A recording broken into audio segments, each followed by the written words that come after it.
If you're looking to sell your home, you might be questioning how long is that process going to take? And that is the topic that we're going to uncover today with Darryl Van Sickle on Homes Made Simple, Real Estate Made Easy.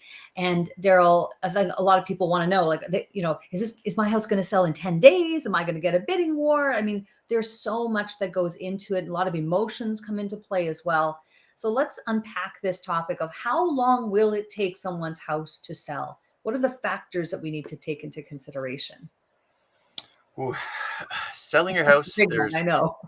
there's short answer right now, the average is 35 days. There's the short answer.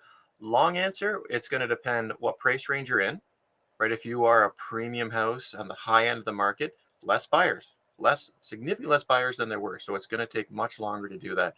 Um, as you start moving down in price range, the days on market can be very short.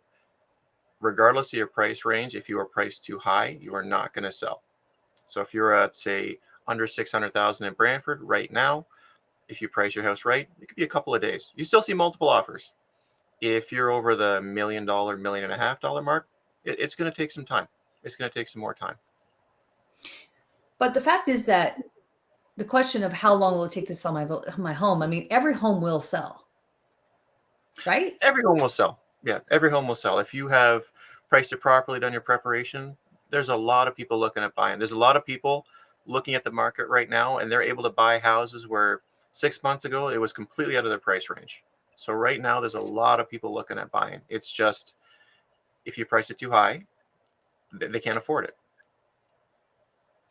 And the thing I love about your charts is because it really helps to paint a picture of what we're talking about historically. So I'm going to put another chart here up, and I'd love for you to walk us through what we're looking at here. So this is the CDOM average. So this is continuous days on market. So people will talk about average days on market, and then it's continuous days on market. The reason I like using continuous days versus average is you'll see a lot of people will list a house and then it doesn't sell. So they'll take it down and they'll relist it at a slightly different price, and then it doesn't sell, and they'll take it down and relist it again. So it gives you a deceiving number. Where this, it doesn't matter how many times you take it up and down, it keeps counting the numbers of days that it's listed. So if you were to take a look at the average days on market, it'll be about 25 days. But because of the continuous days, it doesn't matter what sort of games they try and play as making it look new, it still counts them. I really like how this shows how COVID basically treated the days on market. You can see that historically it's very low, about 10 days. For almost 2 years there, where you basically put up the house up, you had to hold the offers 5, 6, 7 days, and that would sell. And you can see with that 10-day line, that was pretty much everything for a long time. Before COVID, 2019, 30 days, which is back to where we are right now. And so in that period around COVID, right, the 2020 down to, the end of COVID in that period, is that also the bidding war time? Is that when everything was going wild? I would say that would be the extreme bidding war time. We were seeing bidding wars from, well, depending on the city, but in Brantford, basically 2016 and on, we were really starting to see bidding wars. Once we got into 2020, the bidding wars just took on a whole new meaning. They were just extreme. Everything was crazy. The amount of offers you would get, the prices you would see over what if the neighbor had sold, it hadn't even closed yet, and all of a sudden you sell a house that's almost identical for $150,000 more. That's some pretty drastic price increases in a very, very short period of time.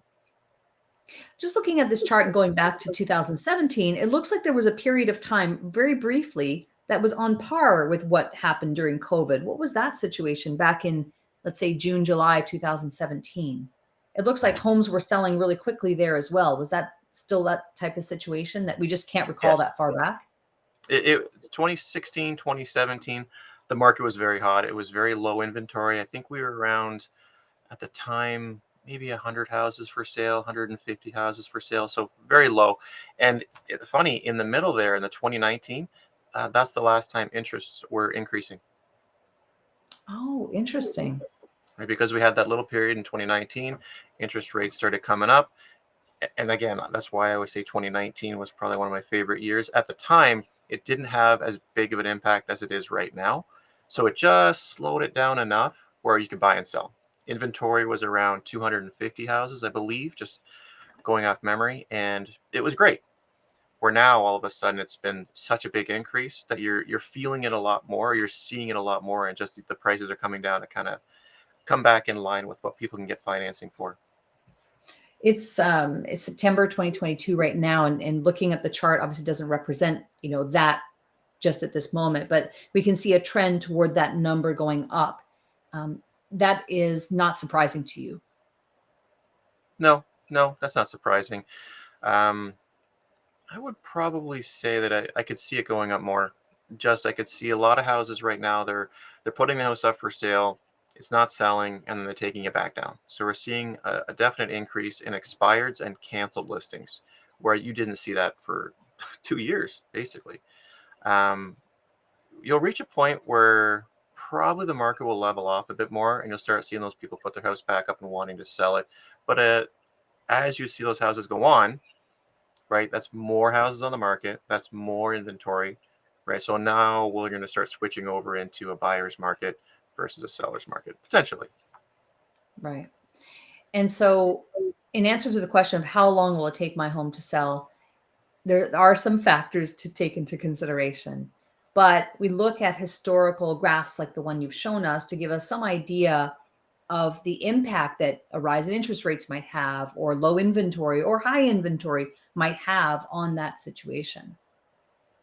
Yeah. So with the chart we just had, you take a look at where we were, and the last time in 2019, we were 250 houses up for sale, and right now we're about the same. Yeah.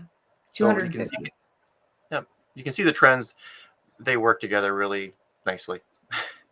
Yeah. When you go back and look at the average days on market, and you're saying, okay, the number of houses that are active, the days on market, the prices, they all start coming together. It makes sense at that point, but you kind of have to pull back and really dig in the numbers.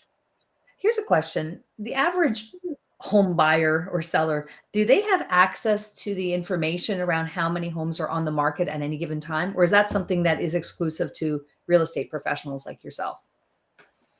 You could go on probably realtor.ca and just pull up a city. It'll give you an idea. It's the historical data that's, to me, has the most value, because it gives you the a reference point. Because right now, like we've talked about before, everyone kind of looks at where things are right now, and you get so used to the current time that you forget what it was like back in, say, 2014, where houses were sitting on the market for months on end, and the sales were, they're very, very slow. And after, wow, 6 7 years of just a amazing buyer or seller's market, you just get used to that, and things are changing. They're kind of balancing out a lot more.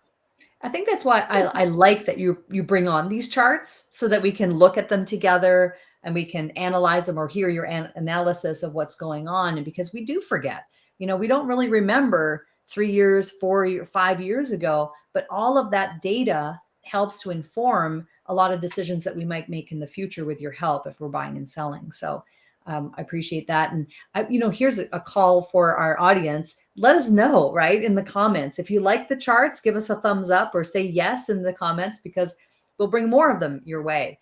And Darryl, thank you so much for jumping on and explaining, how long it's going to take someone's house to sell. I think you've painted a good picture of that. And a reminder to the audience, follow the show. Homes Made Simple. We want you to follow the show. Make sure that you're following along, and then share this content out with someone who you might know who's thinking about buying or selling. Of course, we'd love to share this message out with more people. Thank you so much, Darryl, for jumping on today. Great topic. It was a pleasure as always.